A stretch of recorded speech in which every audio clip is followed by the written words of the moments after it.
कानी बहू। किशोरी लाल जी के बेटे राघव की शादी की बात जगह जगह चल रही थी, लेकिन किशोरी लाल जी को कोई लड़की पसंद ही नहीं आती थी। और उसकी एक ही वजह थी, किशोरी लाल जी का लालची होना। उनको लड़की वालों से मोटा दहेज चाहिए था, और इसी चक्कर में एक दिन वो एक बहुत पैसे वाले के घर अपने बेटे का रिश्ता लेकर पहुंचे।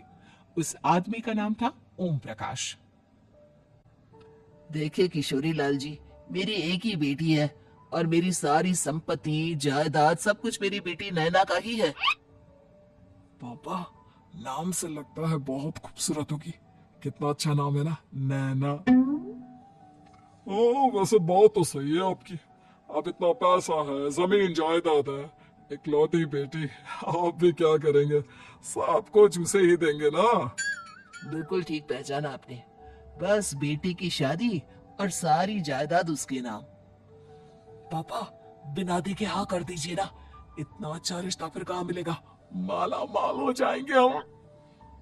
मैं अपनी बेटी को बुलाता हूँ। अरे नहीं नहीं नहीं नहीं, आपकी बेटी का नाम नैना है, सुनकर ही लगता है बहुत सुंदर होगी। रहने दीजिए अंकल, मैं तो आपकी बेटी के नाम से ही इतना खुश हो गया हूँ कि उसे बिना देखे शादी करने को तैयार हूँ। अब तो मैं उसका चेहरा सीधे शादी के बाद ही देखूंगा। और इस तरह राघव नैना का चेहरा नहीं देखता और उससे शादी कर लेता है। शादी के बाद अपनी सुहाग रात पर जब राघव नैना का घूंघट उठाकर देखता है तो नैना की आंखें बंद थी। कितनी खूबसूरत हो तुम नैना। जरा अपनी आंखें खोलकर मेरी तरफ देखो तो सही। नहीं, मुझे शर्म आती है।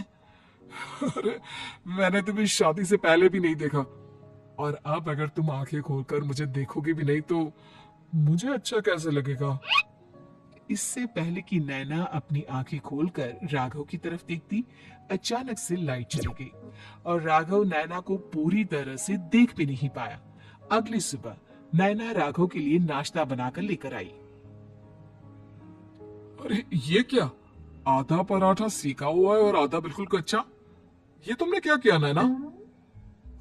बहू, तुमने क्या आधा पराठा तवे से नीचे लटका कर रखा था, जो आधा सेका है और आधा कच्चा?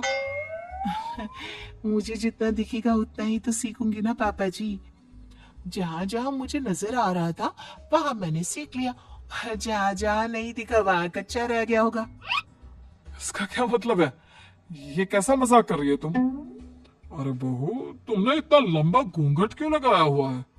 देखो, हमारे घर में बहुओं को बेटी की तरह रखा जाता है, और फिर तुम तो इतना सारा माल लेकर आई हो। देखो, ये घूंघट डाल कर रखने की कोई जरूरत नहीं है। हाँ नैना, पापा जी ठीक कह रहे हैं, तुम तो आराम से रहो, अपना ही घर समझो। नैना अचानक से अपना घूंघट उठा लेती है। अरे ये क्या पापा, नैना की तो एक आंख फूटी हुई है। नाम से नैना, लेकिन ये तो कानी बहू निकली। मेरे साथ धोखा हुआ है, धोखा। बिना दिखाए अपनी कहानी लड़की मेरे संग ब्याह दी। मुझे कहानी भी नहीं चाहिए। मुझे अभी ओम प्रकाश जी से बात करनी पड़ेगी। आखिर उन्होंने मेरे साथ ऐसा किया क्यों? अरे, आप लोगों ने ही तो पापा से कहा था कि आप लोग शादी से पहले मुझे देखना नहीं चाहते। अब मेरे पापा पर क्यों इल्जाम लगा रहे हैं? अरे लेकिन उन्हें बताना तो चाहिए था ना कि तुम कहानी हो, एक आंख से तुम्हें दिखाई नहीं देता। किशोरी लाल और राघव नाराज होकर ओम प्रकाश को अपने घर बुलाते हैं।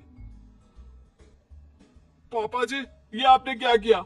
शादी से पहले बताया क्यों नहीं कि नैना की आंखों में परेशानी है? अरे आप ही ने तो लड़की देखने से मना कर दिया था।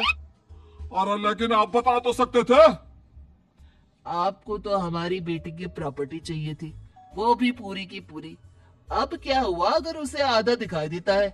प्रॉपर्टी तो आपको पूरी मिल गई ना। अरे ये क्या बात हुई? मेरी शादी प्रॉपर्टी से नहीं, आपकी बेटी से हुई है। अब ये तो पहले सोचना चाहिए था। तब तो मेरी प्रॉपर्टी देखकर तुम्हारी जुबान लप लपा रही थी। लेकिन मैं कानी लड़की को अपनी बीवी बनाकर नहीं रख सकता। पापा, कुछ करिए ना आप। हाँ, करता हूँ।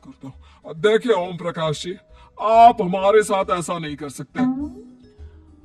और तुम देखो, अगर तुमने मेरी बेटी से शादी तोड़ी ना, तो जो भी प्रॉपर्टी मैंने तुम्हें दी है वो तो पूरी की पूरी वापस ले लूंगा, और आधी प्रॉपर्टी तुम्हारी भी लूंगा। अरे मेरी आधी प्रॉपर्टी भला क्यों लेंगे आप? इसलिए क्योंकि मेरी बेटी को आधा नजर आता है, और उसकी नजर अभी तक तुम्हारी आधी जायदाद पर ही पड़ी है। अब तुम उसे घर से निकालोगे तो कुछ तो लेकर जाएगी ना। और अगर हम आपकी बेटी को अपने घर की बहू बनाकर रखे तो? तो तुम्हारी पूरी प्रॉपर्टी तुम्हारी ही रहेगी, और जो मैंने तुम्हें दिया है ना, उसमें से बस मैं आधा लेकर जाऊंगा। अरे लेकिन अब आप अपनी दी हुई प्रॉपर्टी में से आधी वापस क्यों लेकर जाएंगे? अगर मैं आपकी बेटी को अपनी पत्नी बनाकर रखने को तैयार हूं तो? इसलिए ताकि भविष्य में अगर तुम मेरी बेटी को धोखा दो तो उसके पास कुछ तो रहे जो पति का हो। वैसे मेरे पास तो बहुत कुछ है, लेकिन अपने पति की कोई निशानी तो उसके पास होनी चाहिए ना। अब अगर तुमने मेरी बेटी को कानी कहा तो तुम्हें प्रॉपर्टी भी कानी ही मिलेगी, पूरी नहीं। जमाए राजा। किशोरी लाल और राघव समझ चुके थे कि वो बुरी तरह फंस चुके हैं और अब उनके पास वहां से निकलने का कोई चारा नहीं है। अब समझ में आया ना, लालच बुरी बला होती है। एक तो तुम्हें प्रॉपर्टी मिली, ऊपर से बीवी मिली, उसमें तुम्हें नखरे भी दिखाने हैं। आए बड़ी, चुपचाप बैठो दोनों। कुछ दिनों के बाद नैना राघव की कार लेकर बाजार घूमने निकलती है और जब कार लेकर वापस आती है, ये क्या? एक तरफ से मेरी गाड़ी पूरी खराब हो चुकी है। लगता है तुमने मेरी गाड़ी को किसी दूसरी गाड़ी के साथ एक्सीडेंट किया है। अरे कितना बड़ा नुकसान कर दिया तुमने बहू। वो क्या है ना पापा जी, मुझे एक आंख से दिखाई नहीं दे रहा था, सामने से गाड़ी आ रही थी। मुझे तो सिर्फ आधा ही दिखाई दिया और वो गाड़ी मेरी कार से रगड़ती हुई निकल गई। अब मैं क्या करूं बताओ? आप इसे ठीक कराने के पैसे कौन देगा? तुम्हारे पापा? तुमने मुझसे इस तरह से बात की? अभी रुको।